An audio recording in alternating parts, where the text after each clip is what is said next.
అర్జునుడి యొక్క రథచక్రం భూమిలో దిగబడిపోవడం మొదలుపెట్టింది. అవతల సరిగ్గా నిలబడడానికి లేదు. భార్గవాస్త్రమా జ్ఞాపకానికి రావట్లేదు. అర్జునుడా బాణ పరంపర కురిపించేస్తున్నాడు. రథమా కదలదు. ధనస్సా విరిచేశాడు. అయినా ఇంకొక ధనస్సుని బాణాన్ని తీసుకుని యుద్ధం చేశాడు. ఎంత గొప్ప యుద్ధం చేశాడంటే గాంధీవం యొక్క అల్లెతాడు కట్టే ముడి విడిపోయేటట్టుగా కొట్టాడు. మళ్లీ ముడిని సరి చేసుకుని అర్జునుడు యుద్ధం చేశాడు. అర్జున, నువ్వు రథం మీద ఉన్నావు, నేను భూమి మీద ఉన్నాను.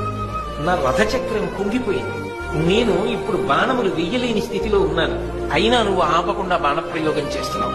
కొంతసేపు బాణప్రయోగం ఆపు. నీకో గోవిందుడికో భయపడి నేను ఈ మాట చెప్పట్లేదు, ధర్మం చెప్పాలి కాబట్టి చెప్తున్నాను. అంటే కృష్ణ పరమాత్మ అన్నాడు, అబ్బా ఇప్పుడు ధర్మం జ్ఞాపకానికి వచ్చిందా?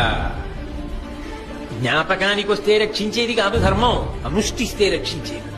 నువ్వు ఎంత ధర్మాన్ని అనుష్ఠించావు జీవితంలో? పాండవులను తక్కువ చేసి మాట్లాడినప్పుడు ఈ ధర్మం జ్ఞాపకానికి రాలా? ద్రౌపదీదేవిని అవమానించినప్పుడు ఈ ధర్మం జ్ఞాపకానికి రాలా? అదే పనిగా అర్జునుడిని చిన్నతనం చేసి మాట్లాడినప్పుడు జ్ఞాపకానికి రాలా? నువ్వు పాటించనిది ధర్మం. నీకు అక్కడికి రమ్మంటే ఎక్కడి నుంచి వస్తుంది?